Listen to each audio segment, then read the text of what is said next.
This is 5 on your side at 5. Focused on you. We start with a live look tonight over St. Louis from 100 above the park. It is a weather alert day. Some showers are starting to move into the area, and heavy rain is coming tonight into tomorrow. Thanks for joining us. I'm Mike Bush. And I'm Ann Allred in for Kelly Jackson. Let's get right over to meteorologist Jim Castillo for the weather first forecast. Jim? Hi, guys. So we're watching all evening long. Already the rain is beginning to develop. It's not too terribly heavy, but then you look around the front and a couple of warnings now just popped up to the east of our viewing area in Illinois. And then we have a watch in effect for Phelps County, and that includes Rolla and Vichy. And so we're watching this develop right on top of the area as I speak. So it's not quite widespread yet, but let's zoom in a little bit to Greene County, Carrollton, also South Palmyra, and then down around Litchfield. A few showers have been popping up, and again, nothing too terribly heavy. But look at just east of Clay County, that warning that's in effect there, and likely some large hail with that. All right, so heavy rain develops this evening and continues off and on through Friday. Heaviest rain south and southeast of the metro. Creeks, streams, and some rivers will be running high. The flood watch begins at 7 and goes all the way till 1 a.m. on Saturday. And look at these rain totals. This is an ensemble member here, which is numerous models coming together and just averaging out what we believe is going to happen. And we're talking 3 and 4 inches around St. Louis, south and eastward. So this will cause some flooding issues, and we'll have much more coming up in Maine weather in just a few minutes.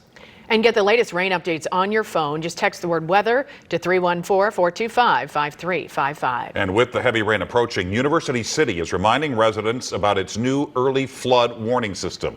Last year, you'll remember, parts of the city flooded due to heavy rainfall, leading to millions in damages. One of the hardest hit areas was off Wilson Avenue, and that's where Travis Cummings is live with more on what the city put into place after those floods. Travis. And last summer, all of the homes along this block were condemned. I spoke to a few residents who tell me they're packing up because they're fearful of it flooding again. Now, the city has taken some measures over the last year to get in there and alert residents. And one of the ways is through what's at the top of this tall tower behind me here. It's a gauge to let you know when that weather is coming in. Took a matter of just a few hours pretty much to have our entire basement filled with water, yeah. Teresa Shriver has only been in her home on Wilson Drive in University City for 2 years and has already experienced the worst. I had probably 8 to 10 storage totes full of stuff from my childhood that were in that basement. Shriver barely has any neighbors on her block after just over 8 inches of rainfall and flooding washed out the city last July, costing it millions in damages and condemning her home. The University City Fire Department is still rebuilding from the storm too. I think as a result of that, there's been a big push. The Stormwater Commission and City Hall and the City Council have really been trying to, come up with ways to make this a little bit better. Chief Deputy Gary Wilmot showed us the mapping and how the public can track results from their new gauge system.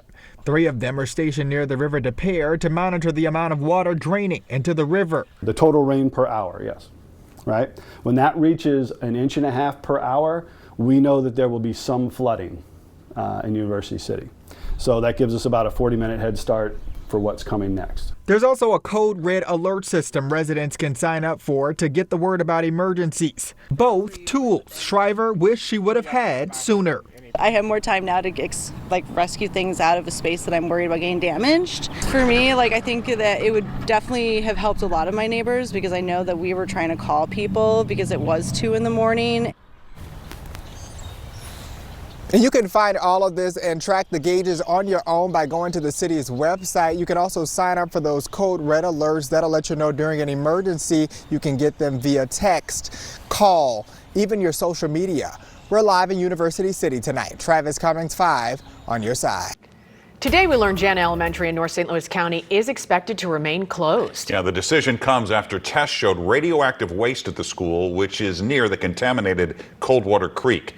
The Hazelwood School District broke the news to our Justina Cornell today, and she joins us in studio with those details. Justina? Yeah, Mike and Ann. So the Hazelwood School Board made the announcement at its school board meeting this week and posted the statement on its website. It says there is no expectation that Jana Elementary will reopen and students and staff will remain remain at their current schools. Now, this is after there were conflicting reports of radioactive waste in and around Jana Elementary, and the students were forced to move to other schools. Now, Jana PTA President Ashley Bernal said parents did not get an email about this notice. And while she believes this is a smart move by the district, she's also disappointed by the lack of communication. Now, we've learned this news just 24 hours after U.S. Senator Josh Hawley took the Senate floor yesterday demanding justice for Jana. Now, Hawley says his proposed bill could provide funding for a new Jana Elementary, and it's an idea Bernal is open to. We need to be open to whatever would keep our kids safe. We really believe that even if it looks like a new Jana Elementary school, that has major opportunities. Now, Senator Hawley is also asking for the federal government to clean up the school. He's even said he'd hold up the nominations for the Department of Energy for as long as it takes in order to get some action.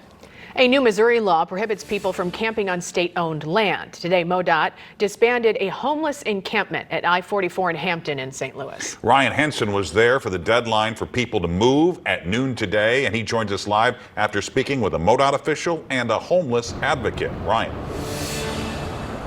Well, Mike and Ann, here's one thing everybody seems to agree on: a need to sympathize and help the homeless community here in the St. Louis region. Now, an advocate says removing the folks who used to live on this hill right next to I-44 hurts the homeless community here in St. Louis. But MoDOT and city leaders say that removing them keeps them safe, pedestrians safe, and drivers here in the area. Now, there was a noon deadline for this encampment to be broken down and removed, and this is right next to the entrance ramp of I-44. MoDOT says this wasn't safe for the community or drivers. Bigger picture, as of this year, it's illegal in Missouri for people to live on state-owned land.